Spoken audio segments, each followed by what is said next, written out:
साध संगत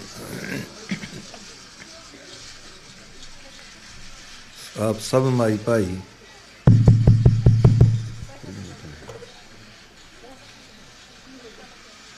जितने भी सतगुरु जी की पवित्र हजूरी विच पहुंचे हो,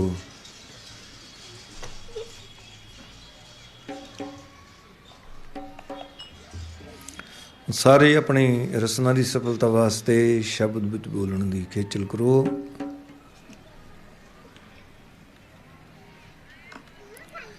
पहले हिस्से विच दास बोलेगा, दूसरे हिस्से विच सब भाई और तीसरे हिस्से विच सब बीबियां भी शब्द विच बोल के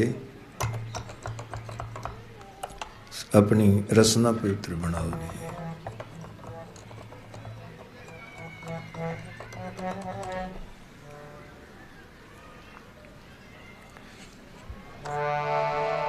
मिल जावे नाम आधारा जी, मिल जावे नाम आधारा जी।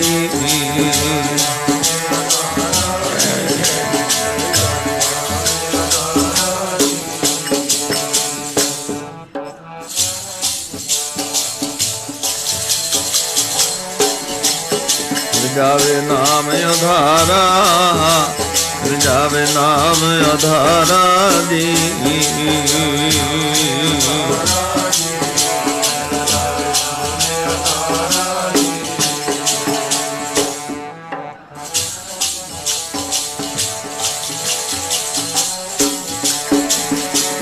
सतगुर पास बिनतिया, सतगुर पास बिनतिया।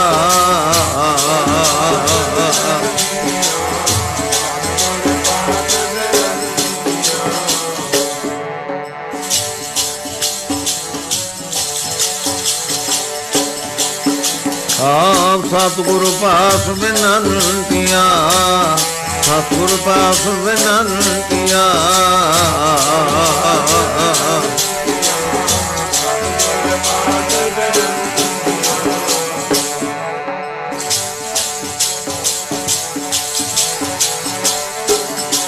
मिल जावे नाम आधारा, मिल जावे नाम आधारा जी।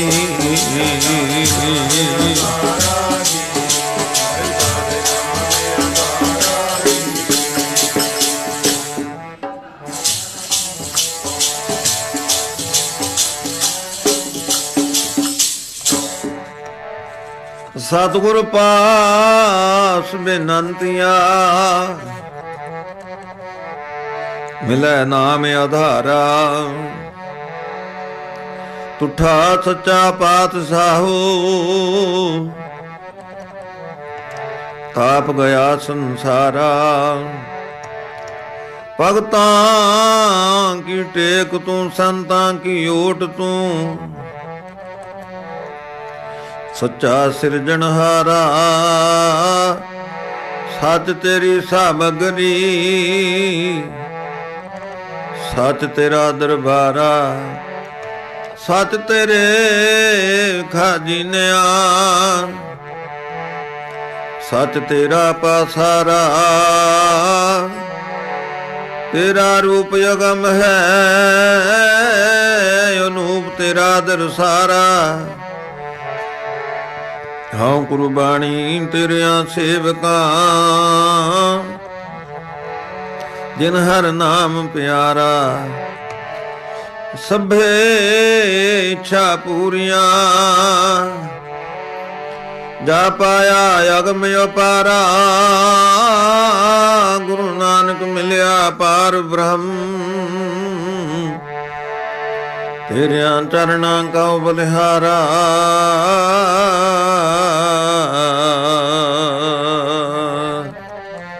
मिल जावे नाम आधारा जी, मिल जावे नाम आधारा जी।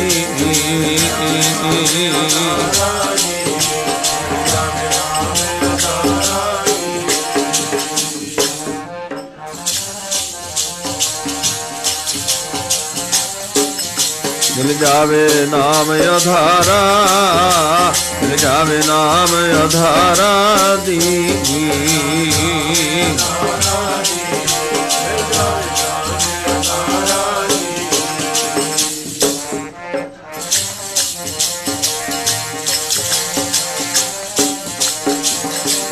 सतगुर पास बिनतिया, सतगुर पास बिनतिया।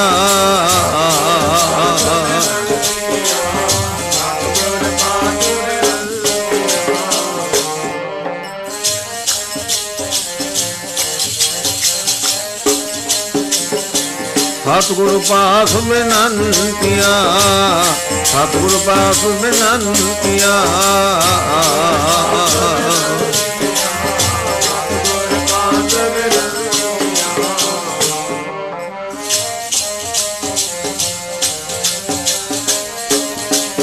जावे नाम आधारा, मिल जावे नाम आधारा दीनी।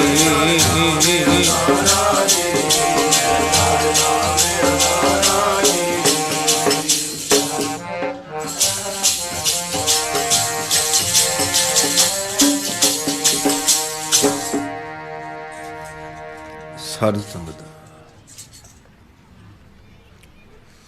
काफ़ी समय तो आप सतगुਰਾਂ ਦੇ ਸੱਚਖੰਡ ਦਰਬਾਰ ਦੀਆਂ ਹਾਜ਼ਰੀਆਂ ਭਰ ਰਹੇ ਹੋ। ਹੁਣ ਤੱਕ ਆਪਨੇ ਗੁਰਬਾਣੀ ਦੇ ਕੀਰਤਨ ਦਾ ਆਨੰਦ ਮਾਣਿਆ ਹੈ। ਰਹਿੰਦੇ ਸਮੇਂ ਤੋਂ ਵਿਲਾਪ ਉਠਾਉਣ ਦਾ ਯਤਨ ਕਰੋ।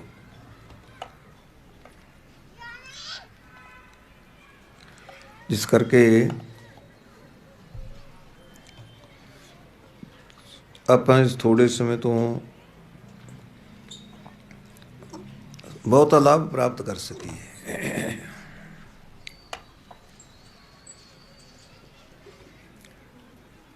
ਉਸ ਦੀ ਵਿਧੀ ਸਾਨੂੰ ਸਤਿਗੁਰੂ ਜੀ ਨੇ ਦੱਸੀ ਹੈ। ਪ੍ਰਭ ਕੀ ਉਸਤਤ ਕਰੋ ਸੰਤ ਮੀਤ, ਸਾਵਧਾਨ ਇਕਾਗਰ ਚੀਤ।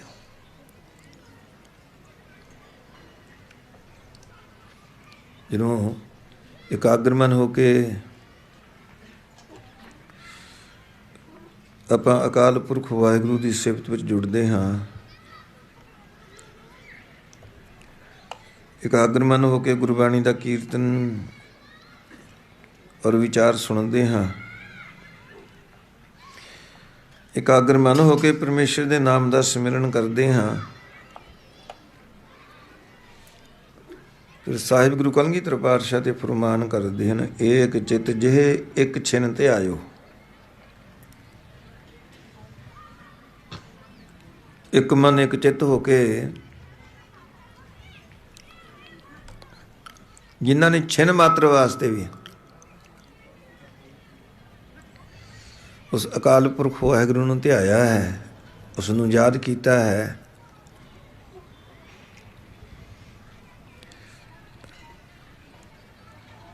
ਫਿਰ ਸਤਿਗੁਰੂ ਜੀ ਉਸ ਦਾ ਫਲ ਦੱਸਦੇ ਹਨ, ਕਾਲ ਫਾਸ ਕੇ ਵਿੱਚ ਨਾ ਆਇਓ।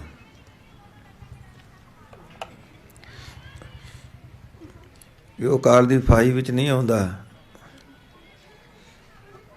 ਆਪ ਉਸ ਨੂੰ ਮੌਤ ਦਾ ਭੈ ਨਹੀਂ ਰਹਿੰਦਾ, ਉਹ ਮੌਤ ਉੱਪਰ ਬਲਕਿ ਫਾਤਿਹਾ ਹੋ ਜਾਂਦਾ ਹੈ, ਜਿੱਤ ਲੈਂਦਾ ਹੈ ਮੌਤ ਨੂੰ।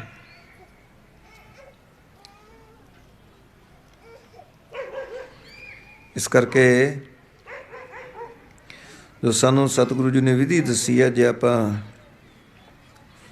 ਉਸ ਵਿਧੀ ਅਨੁਸਾਰ ਸਿਮਰਨ ਦੇ ਵਿੱਚ ਅਕਾਲ ਪੁਰਖ ਵਾਹਿਗੁਰੂ ਦੀ ਯਾਦ ਵਿੱਚ ਜੁੜਾਂਗੇ, ਫਿਰ ਥੋੜ੍ਹੇ ਸਮੇਂ ਤੋਂ ਵੀ ਬਹੁਤਾ ਲਾਭ ਮਿਲ ਸਕਦਾ ਹੈ। ਸਰਬ ਬੈਕੁੰਠ ਮੁਕਤ ਮੋਖ ਪਾਏ।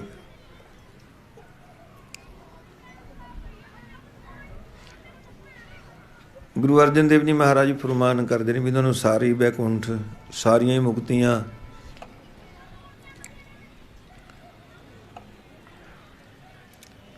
ਅਕਾਲ ਪੁਰਖ ਵਾਹਿਗੁਰੂ ਦੇ ਦਰੋਂ ਘਰੋਂ ਇਹ ਸਾਰੀਆਂ ਹੀ ਬਖਸ਼ਿਸ਼ਾਂ ਪ੍ਰਾਪਤ ਹੋ ਜਾਂਦੀਆਂ ਨੇ ਜਦੋਂ ਏਕ ਨਿਮਕ ਹਰ ਕੇ ਗੁਣ ਗਾਏ। ਛਿਨ ਮਾਤਰ ਵਾਸਤੇ ਅਕਾਲ ਪੁਰਖ ਵਾਹਿਗੁਰੂ ਦੇ ਗੁਣਾਂ ਦਾ ਗਾਇਨ ਕੀਤਾ ਜਾਵੇ। ਉਹ ਸਾਧ ਸੰਗਤ ਮੁਕਤੀ ਪ੍ਰਾਪਤ ਕਰਨ ਦਾ ਇਹਦੇ ਨਾਲ ਹੋਰ ਸੌਖਾ ਸਾਧਨ ਕੀ ਸਤਿਗੁਰੂ ਜੀ ਸਾਨੂੰ ਦੱਸ ਸਕਦੇ ਨੇ।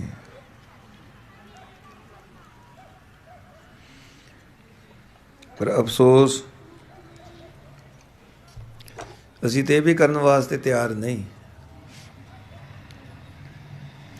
ਦੁਨੀਆ ਦੇ ਰੰਗ ਤਮਾਸ਼ੇ, ਨਾਚ ਮੁਜਰੇ ਦੇਖਣ ਵਾਸਤੇ ਤਾਂ ਆਪਣਾ ਸਮਾਂ ਘੰਟਿਆਂ ਬੱਧੀ ਬਰਬਾਦ ਕਰ ਸਕਦੇ ਹਾਂ,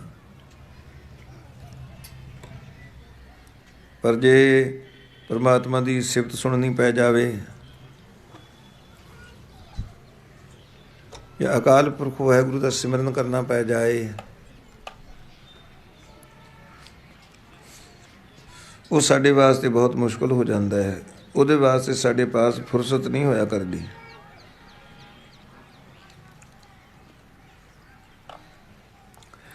ਸਤਿਗੁਰੂ ਜੀ ਨੇ ਤੇ ਸਾਨੂੰ ਕਲਯੁਗ ਦੇ ਸਮੇਂ ਵਿੱਚ ਕਲਿਆਣ ਦਾ ਕਿੰਨਾ ਸੌਖਾ ਸਾਧਨ ਦੱਸ ਦਿੱਤਾ ਹੈ। ਜਿਸ ਸਾਧਨ ਦੇ ਵਿੱਚੋਂ ਮੁਕਤੀ ਵੀ ਪ੍ਰਾਪਤ ਹੁੰਦੀ ਹੈ, ਜਿਹਦੇ ਵਿੱਚ ਪ੍ਰਵਿਰਤ ਹੋ ਕੇ ਦੁੱਖਾਂ ਤੋਂ ਵੀ ਛੁਟਕਾਰਾ ਮਿਲਦਾ ਹੈ, ਪਾਪਾਂ ਤੋਂ ਵੀ, ਔਰ ਹੋਰ ਬਹੁਤ ਸਾਰੀਆਂ ਵਿਆਧੀਆਂ ਤੋਂ ਵੀ ਖਲਾਸੀ ਪ੍ਰਾਪਤ ਹੁੰਦੀ ਹੈ। ਜਿਹੜੇ ਸਾਧਨ ਵਿੱਚ ਜੁੜ ਕੇ ਸੰਤ ਜਨਾ ਮਿਲ ਹਰ ਜਸ ਗਾਇਓ, ਕੋਟ ਜਨਮ ਕੇ ਦੁੱਖ ਗਵਾਇਓ, ਕਰੋੜਾਂ ਜਨਮਾਂ ਦੇ ਦੁੱਖਾਂ ਦੀ ਨਿਵਰਤੀ ਸਾਧ ਸੰਗਤ ਵਿੱਚ ਜੁੜ ਮਿਲ ਕੇ ਗੁਰਬਾਣੀ ਦਾ ਗਾਇਨ ਕਰਨ ਦੇ ਨਾਲ ਪ੍ਰਾਪਤ ਹੁੰਦੀ ਹੈ। ਹਰ ਕੀਰਤਨ ਸੁਣੈ ਹਰ ਕੀਰਤਨ ਗਾਵੈ,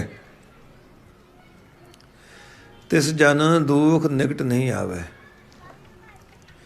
ਦੁਨੀਆ ਦਾ ਹਰ ਕੋਈ ਇਨਸਾਨ ਦੁੱਖ ਤੋਂ ਹੀ ਡਰਦਾ ਹੈ, ਔਰ ਦੁੱਖ ਤੋਂ ਨਿਵਰਤੀ ਵੀ ਚਾਹੁੰਦਾ ਹੈ। ਕਦੀ ਤੁਸੀਂ ਕੋਈ ਦੇਖਿਆ ਸੰਸਾਰ 'ਤੇ ਬੰਦਾ ਪਰਮਾਤਮਾ ਦੇ ਪਾਸੋਂ ਦੁੱਖ ਮੰਗਦਾ ਹੋਵੇ? ਹਰ ਕੋਈ ਸੁੱਖ ਦੀ ਤਲਾਸ਼ ਵਿੱਚ ਹੈ। ਸੁੱਖ ਨਾਹੀਂ ਬਹੁਤਾ ਧਨ ਖਾਟੇ। ਸਾਨੂੰ ਸਤਿਗੁਰੂ ਜੀ ਇਹ ਗੱਲ ਨਿਰਣੇ ਕਰਵਾ ਰਹੇ ਨੇ ਕਿ ਸੁੱਖ ਮਿਲਦਾ ਕਿੱਥੋਂ ਹੈ। ਕਿਸੇ ਦੇ ਮਨ ਵਿੱਚ ਸੰਦੇਹ ਹੋਵੇ ਕਿ ਬਹੁਤਾ ਧਨ ਪ੍ਰਾਪਤ ਕਰਕੇ, ਬਹੁਤਾ ਧਨ ਕਮਾ ਕੇ ਸੁੱਖ ਮਿਲ ਜਾਏਗਾ। ਸਤਿਗੁਰੂ ਜੀ ਕਹਿ ਰਹੇ ਨੇ, ਨਹੀਂ, ਸੁੱਖ ਨਾਹੀਂ ਬਹੁਤਾ ਧਨ ਖਾਟੇ, ਸੁੱਖ ਨਾਹੀਂ ਪੇਖੇ ਨ੍ਰਿਤ ਨਾਟੇ। ਕਿਸੇ ਦੇ ਮਨ ਵਿੱਚ ਇਹ ਸੰਦੇਹ ਹੋਵੇ ਵੀ ਦੁਨੀਆ ਦੇ ਨਾਚ ਰੰਗ ਤਮਾਸ਼ੇ ਦੇਖ ਕੇ ਸੁੱਖ ਮਿਲ ਜਾਏਗਾ। ਸਤਿਗੁਰੂ ਜੀ ਫਿਰ ਕਹਿ ਰਹੇ ਨੇ ਵੀ ਨਹੀਂ, ਇਹ ਸਾਧਨ ਦੁਆਰਾ ਵੀ ਸੁੱਖ ਦੀ ਪ੍ਰਾਪਤੀ ਨਹੀਂ ਹੋਵੇਗੀ।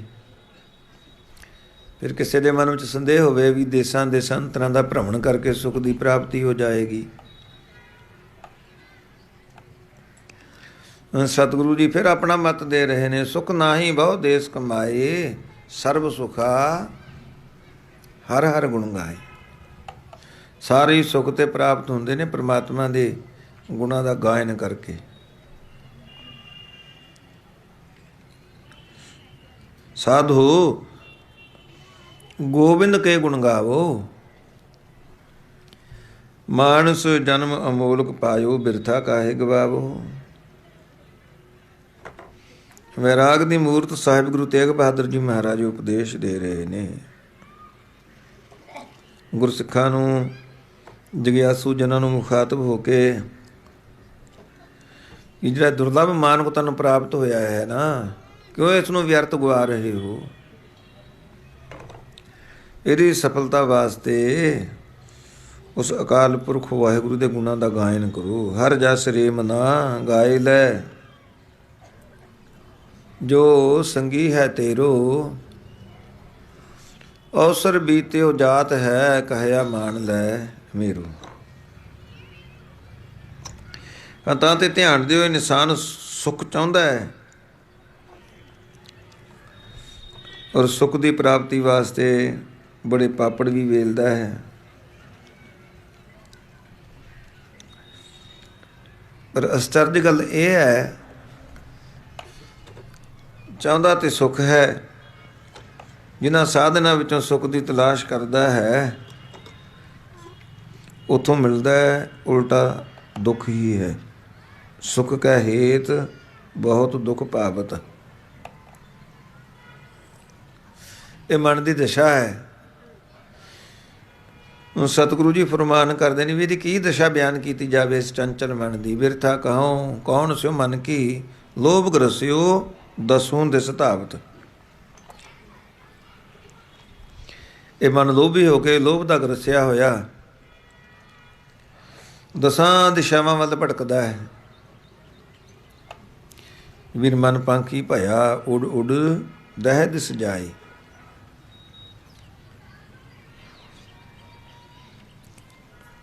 ਇਹ ਮਨ ਉੱਡਣ ਪੁੰਖੇਰੂ ਬਨਕਾ।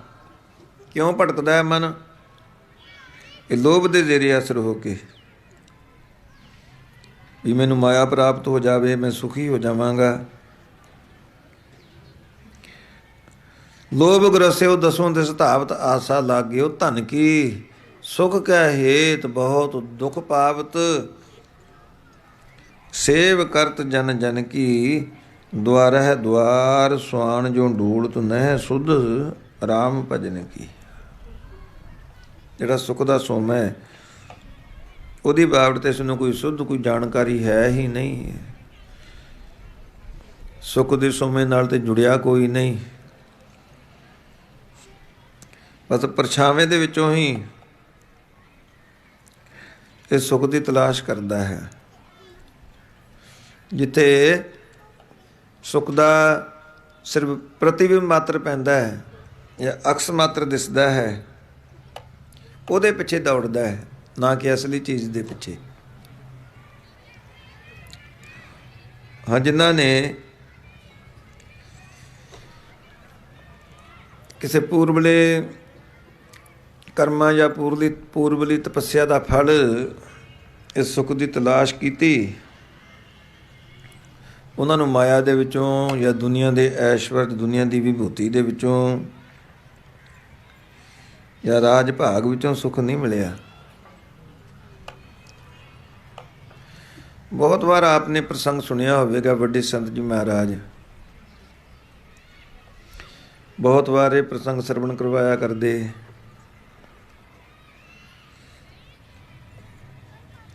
ਕਪਿਲਵਸਤੂ ਦੇ ਰਾਜੇ ਦਾ ਇਕਲੌਤਾ ਹੀ ਸਹਿਜ਼ਾਦਾ, ਜਿਸ ਦਾ ਨਾਮ ਹੈ ਸਿਧਾਰਥ।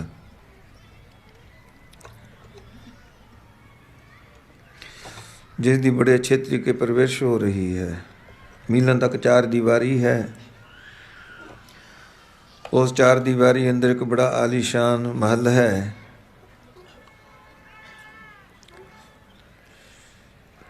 ਉਹਦੇ ਵਿੱਚ ਸਹਿਜ਼ਾਦਾ ਸਿਧਾਰਥ ਦੀ ਖਿਦਮਤ, ਇਸ ਦੀ ਸੇਵਾ ਵਾਸਤੇ ਬਹੁਤ ਸਾਰੇ ਦਾਸ ਦਾਸੀਆਂ, ਨੌਕਰ ਚਾਕਰ ਹਰ ਵਕਤ ਹਾਜ਼ਰ ਰਹਿੰਦੇ ਹਨ।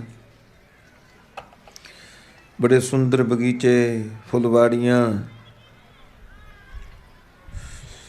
ਹੋਰ ਇਸ ਦੇ ਮਨੋਰੰਜਨ ਵਾਸਤੇ ਬੜੇ ਯਤਨ ਕੀਤੇ ਜਾਂਦੇ ਹਨ। ਰਾਜੇ ਨੂੰ ਇਸ ਗੱਲ ਦੀ ਜਾਣਕਾਰੀ, ਇਸ ਗੱਲ ਦਾ ਪਤਾ ਹੈ ਕਿ ਸਹਿਜ਼ਾਦਾ ਸਿਧਾਰਥ ਦਾ ਮਨ ਬੜਾ ਕੋਮਲ ਹੈ। ਜੇ ਕੋਈ ਛੋਟੀ ਜਿਹੀ ਵੀ ਐਸੀ ਘਟਨਾ ਵਾਪਰ ਜਾਵੇ ਨਾ, ਜਿਹੜੀ ਦੁਖਦਾਈ ਹੋਵੇ, ਇਹਦੇ ਮਨ 'ਤੇ ਸੱਟ ਵੱਜਦੀ ਹੈ, ਇਹ ਬਰਦਾਸ਼ਤ ਨਹੀਂ ਕਰ ਸਕਦਾ। ਇਸ ਕਰਕੇ ਉਸ 4 ਦੀਵਾਰੀ ਅੰਦਰ ਜਿਤਨੇ ਵੀ ਇਹਦੀ ਖਿਦਮਤ ਵਾਸਤੇ ਨੌਕਰ ਚਾਕਰ ਹਨ, ਸਭਨਾਂ ਨੂੰ ਇਹ ਨਸੀਹਤ ਹੈ ਵੀ ਤੁਸੀਂ ਇਸ ਗੱਲ ਦਾ ਪੂਰਾ ਧਿਆਨ ਰੱਖਣਾ ਹੈ। ਇਸ 4 ਦੀਵਾਰੀ ਅੰਦਰ ਕੋਈ ਐਸੀ ਘਟਨਾ ਨਹੀਂ ਵਾਪਰਨੀ ਚਾਹੀਦੀ ਜਿਸ ਦਾ ਅਸਰ ਸਹਿਜ਼ਾਦੇ ਦੇ ਕੋਮਲ ਮਨ ਉੱਪਰ ਪਵੇ।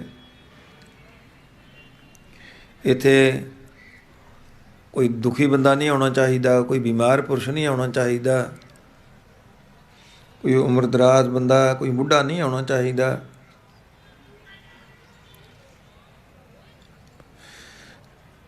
ਰਾਜੇ ਦੀ ਹਦਾਇਤ ਪੂਰੀ ਤਰ੍ਹਾਂ ਸਾਰਿਆਂ ਨੂੰ ਬੜੀ ਸਖਤੀ ਦੇ ਨਾਲ ਮੰਨਣੀ ਪੈ ਰਹੀ ਹੈ। ਸਾਰੇ ਆਪਣੇ ਵੱਲੋਂ ਪੂਰਾ ਧਿਆਨ ਰੱਖਦੇ ਹਨ। ਉਸ 4 ਦੀਵਾਰੀ ਦੇ ਅੰਦਰ ਅੰਦਰ ਹੀ ਇਹਦੇ ਵਾਸਤੇ ਤਾਲੀਮ ਦਾ ਬੰਦੋਬਸਤ ਕੀਤਾ ਗਿਆ ਹੈ। ਬਹੁਤ ਸਾਰੇ ਇਸ ਦੇ ਉਸਤਾਦ, ਕੋਈ ਇਸ ਨੂੰ ਦੁਨਿਆਵੀ ਤਾਲੀਮ ਪੜ੍ਹਾਉਂਦਾ ਹੈ, ਕੋਈ ਭਾਸ਼ਾ ਪੜ੍ਹਾਉਂਦਾ ਹੈ, ਕੋਈ ਗਣਿਤ ਪੜ੍ਹਾਉਂਦਾ ਹੈ, ਕੋਈ ਰਾਜਨੀਤੀ ਪੜ੍ਹਾਉਂਦਾ ਹੈ, ਕੋਈ ਇਸ ਨੂੰ ਸ਼ਸਤਰ ਵਿੱਦਿਆ ਸਿਖਾਉਂਦਾ ਹੈ, ਕੋਈ ਰਾਗ ਵਿੱਦਿਆ ਸਿਖਾਉਂਦਾ ਹੈ। ਬੜੇ ਅੱਛੇ ਇੰਤਜ਼ਾਮ ਕੀਤੇ ਗਏ ਨੇ। ਸਹਿਜ਼ਾਦਾ ਸਿਧਾਰਥ ਇਸ ਤਰ੍ਹਾਂ, ਜਿਸ ਤਰ੍ਹਾਂ ਰਾਜੇ ਮਹਾਰਾਜਿਆਂ ਦੇ ਰਾਜਕੁਮਾਰਾਂ ਦੀ ਪਰਵਰਿਸ਼ ਹੁੰਦੀ ਹੈ, ਉਸ ਤਰ੍ਹਾਂ ਦੀ ਪਰਵਰਿਸ਼ ਪ੍ਰਾਪਤ ਕਰਕੇ ਐਸ਼ੋ ਇਸ਼ਰਤ ਵਾਲਾ ਜੀਵਨ ਬਤੀਤ ਕਰ ਰਿਹਾ ਹੈ। ਬਚਪਨ ਗੁਜ਼ਰ ਜਾਂਦਾ ਹੈ, ਕਿਸ਼ੋਰ ਅਵਸਥਾ ਆ ਜਾਂਦੀ ਹੈ,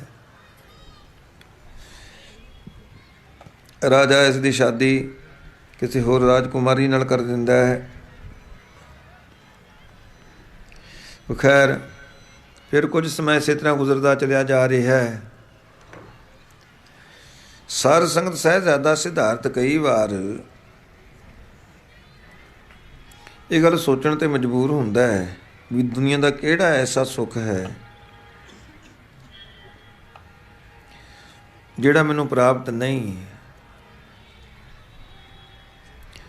ਪਰ ਬਾਵਜੂਦ ਇਸ ਗੱਲ ਦੇ ਮੈਂ ਆਪਣੇ ਮਨ ਵਿੱਚ ਕੋਈ ਖਾਲੀਪਣ ਅਨੁਭਵ ਕਰ ਰਿਹਾ ਹਾਂ।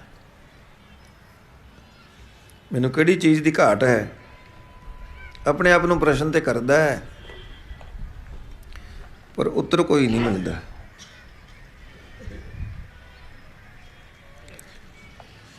ਹੁਣ ਰਾਜੇ ਦੀ ਇਸ ਨੂੰ ਹਿਦਾਇਤ ਇਹ ਹੈ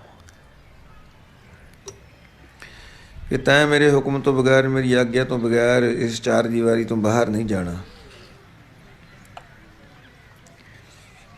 ਕਿਉਂਕਿ ਰਾਜੇ ਨੂੰ ਪਤਾ ਹੈ ਇਹ ਚਾਰ ਦੀਵਾਰੀ ਤੋਂ ਬਾਹਰ ਜਾਏਗਾ, ਸ਼ਹਿਰ ਦੇ ਵਿੱਚ ਕੋਈ ਐਸੀ ਘਟਨਾ ਵਾਪਰ ਗਈ, ਫਿਰ ਇਸ ਦੇ ਮਨ 'ਤੇ ਸੱਟ ਵੱਜੇਗੀ। ਇਸ ਕਰਕੇ ਉਸਨੇ ਮਨਾ ਹੀ ਕਰ ਰੱਖਿਆ ਹੈ।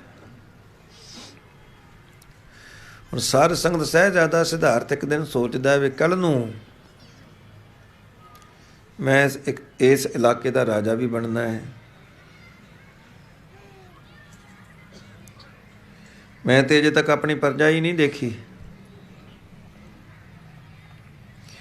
ਜਿੰਨੀ ਦੇਰ ਤੱਕ ਮੈਂ ਆਪਣੀ ਪਰਜਾ ਦੇ ਵਿੱਚ ਨਹੀਂ ਵਿਚਰਾਂਗਾ, ਉਨੀ ਦੇਰ ਤੱਕ ਉਹਨਾਂ ਦੇ ਦੁੱਖ ਸੁੱਖ ਕਿਵੇਂ ਅਨੁਭਵ ਕਰ ਸਕਾਂਗਾ।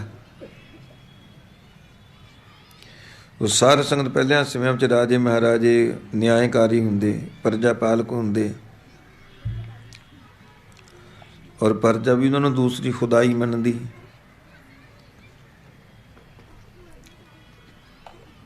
ਹੁਣ ਇਹ ਸੋਚਦਾ ਹੈ ਕੱਲ੍ਹ ਨੂੰ ਮੈਂ ਨਿਆਂ ਵੀ ਕਰਨਾ ਹੈ, ਪਰਜਾ ਦੀ ਪਾਲਣਾ ਵੀ ਕਰਨੀ ਹੈ।